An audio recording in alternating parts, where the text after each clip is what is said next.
Hey guys, what's up? Welcome to some Hughes history. We're gonna fill your heads with tales of the Palmer raids. So let's do it, guys. Let's look at the Red Scare's Palmer raids, November 1919 to January 1920, right down the middle, baby, because that's where the learning is. So, A. Mitchell Palmer, guys, that's the guy that you want to know. He's the Attorney General of the Department of Justice of the United States of America for Woodrow Wilson. And just to kind of get the context of the nativism and the xenophobia that's flowing around the country, and of course this is kind of an anti-immigration fever, is the words of Woodrow Wilson, the Democratic president, when he said that these hyphenated Americans, how's that for a name, poured the poison of disloyalty into the very arteries of our national life, and that such creatures must be crushed out. Yeah, so there's definitely some screwy eyes towards the immigrants. And then, of course, during World War I itself, there's huge amounts of anti-German propaganda, not to mention in November of 1917, the Russian Bolshevik Revolution. And, of course, the Bolshevik Revolution is going to scare the bejesus out of us, because it's really the workers, uniting and overthrowing their capitalist masters.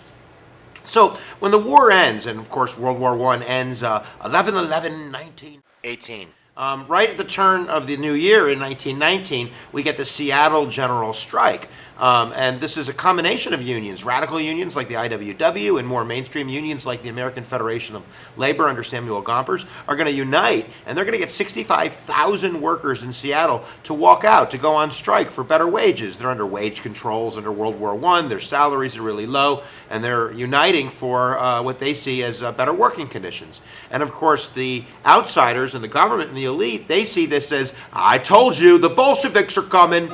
Now all we need is a bomb.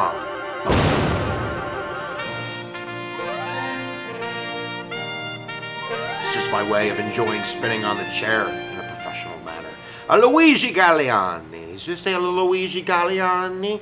The Galleanists, and I'm sure I'm butchering the name, but Luigi Galleani is a radical anarchist from Italy that in the United States is running around and, basically teaching people how to build bombs in order to build his dream of a better tomorrow. But an anarchist believes that the elite, that the capitalists, that the rich are controlling the puppet strings on all of us, and that the only way for a better world is to destroy the puppet masters, and they're going to use violence to do that. And he's publishing bomb manuals. So Luigi Galleani is being deported by the Department of Labor when his followers, the Galleanists, begin mailing bombs.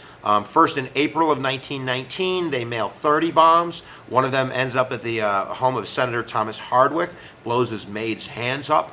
And then on June 2nd of the same year, 1919, they do another wave of bombings, and one of them ends up on the doorstep of the Attorney General, A. Mitchell Palmer, and now he's pissed. So in July 1919, he goes to the House Appropriations Committee. He asks for $500,000. He gets $100K. But now he's got his moolah, he got his cash to expand his operations. And he's going to do that through the Bureau of Investigations, which is going to be the FBI, a new division called the General Intelligence Division, led by J. Edgar Hoover, the ripe young age of 24. He's going to make his mark soon enough.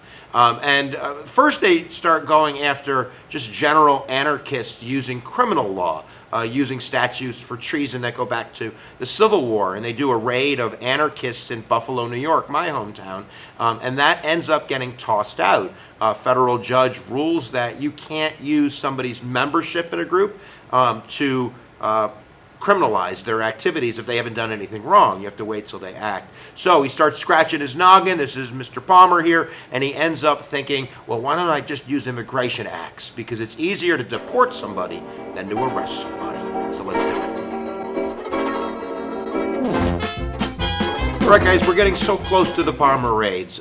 We are now in September of 1919, and we have the Boston police strike, where the Boston police are trying to form an umbrella union under the AFL, and they go on strike, and there's kind of incidences of violence when the police aren't doing their job, and the public really starts to turn in a big way against labor. The press is blaming Bolshevik revolutionaries for infiltrating the Boston Police Department, and it's not going to be for another 20 years that the Boston, or the police departments in general, are going to be able to unionize. But that event, combined with, in October, the United States Senate passing a unanimous resolution demanding answers from the Attorney General, Mr. Palmer, is really going to make him act. And he begins his actions on November 7th, 1919, which is symbolic because it's the second year anniversary of the Bolshevik Revolution. And he goes on a rampage, basically.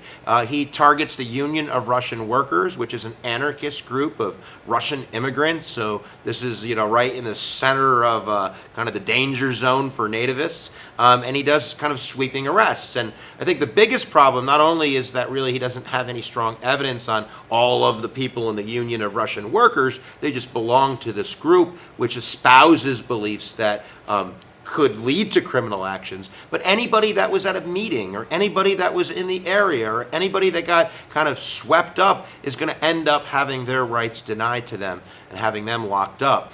Literally, guys, thousands of people are swept up in these raids, and there's accusations of torture and intimidations, of beatings, of really kind of a police state in order to cleanse the United States of these dissidents. The reason Palmer is able to do it under immigration law is because he's working through the Department of Labor. And really, his guy, J. Edgar Hoover, is really manhandling and twisting arms on these Department of Labor bureaucrats in order to get these illegal warrants. And it's Hoover that really arranges the second wave in January 1920, where 30 cities in 23 states had thousands and thousands, again, locked up that belonged to groups or were in the wrong place at the wrong time. And it ends up that we end up arresting 10,000 people. 3,500 of them end up being detained in prisons and jails, and only 556 actually got deported through the Immigration Act of 1928, which deemed their membership in these groups to be dangerous enough to kick them out of the country. So let's look at kind of the effects of the Palmer raids. Now you know what the Palmer raids are, and then we can giddy up for the learning lesson.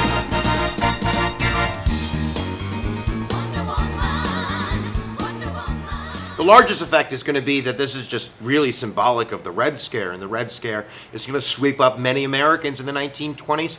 People like Sacco and Vanzetti. If you haven't learned about them, then you should probably go Google that right away. But these are two Italian socialist anarchists that are put to death in the electric chair for crimes that they probably did not commit.